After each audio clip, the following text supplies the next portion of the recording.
Hey everybody, Coins and a Cigar went to an estate sale this morning, and apparently I was about 5 minutes too late. The person that owned the home said a couple of minutes ago somebody came in and they had a coffee can full of coins, U.S. coins, from a random collection. Most of them were older pennies and nickels and dimes, and I would have loved to have gone through that, but missed it by that much. But she did say he didn't want this. And in here, it's a bunch of coins. All, as she said, foreign. They're all foreign coins. He didn't want them. She said, give me $2, you can have the entire bag. It's a whole big bag. I am not super into foreign coins, but I figure for $2, who knows?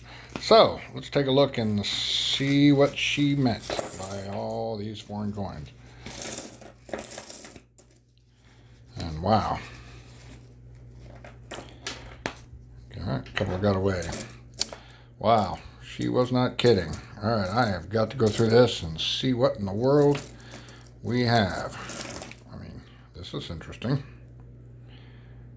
What is that?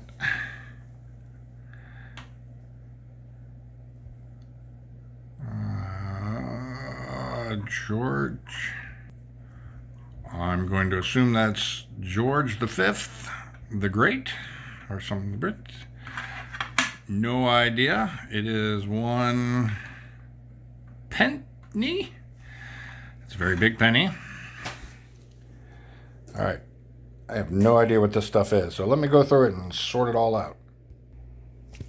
Well, that took a while, and I think I have it all gathered up. First of all, I got about 24 denominations in yen. The two 10 yens, which are a different stock. I mean, obviously they're different. I don't know if they're copper or what they are. I am not an expert on foreign coins, but certainly they are different than these. I've done the magnet test to see if any of them, they stick. These do not stick, but they're not silver. Clearly not silver.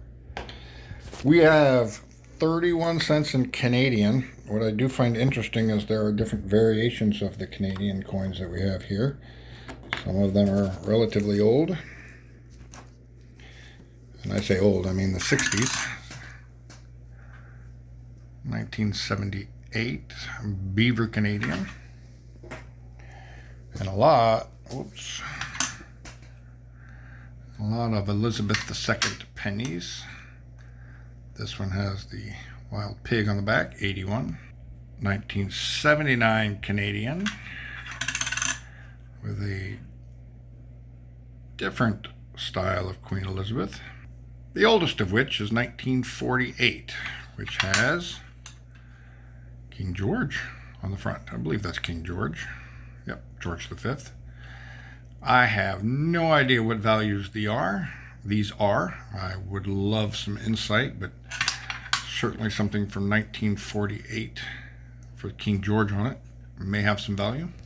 Certainly find it interesting that there are 3 different styles of penny for the Canadian penny. Obviously, Queen Elizabeth in this format, Queen Elizabeth in this portrait, and Queen Elizabeth in that.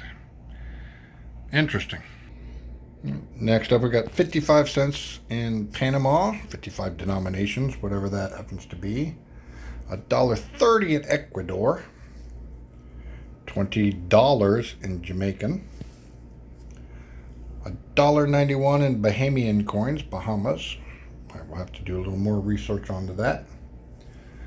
$1 in the Eastern Caribbean. We have a UK 10-cent piece and a 1936 UK 1 penny.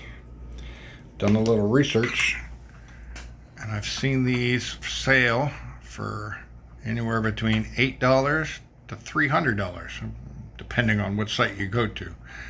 So I have to do a little more research to see. It's obviously in really bad condition, but Anything that's 90 years old should have a little more value to it. We got 5 cents in Australia. We have 30 and in Netherlands coins, Nederland. I'm assuming they're called the Kronig.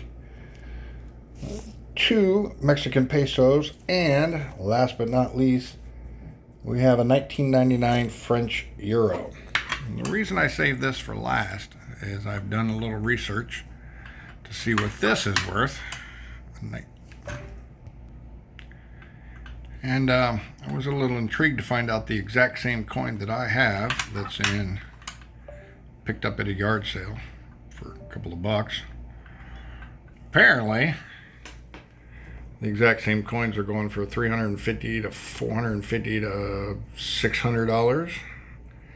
Now, obviously, you can never trust a lot of these sites for the value, but I will certainly do a lot more research to see, who knows? Maybe I've hit the jackpot. So, well, I thought that was interesting.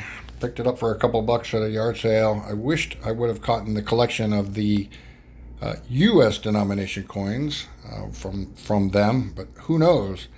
Maybe secretly in here, after I do a little more research, I have found the jackpot. I'll let you know.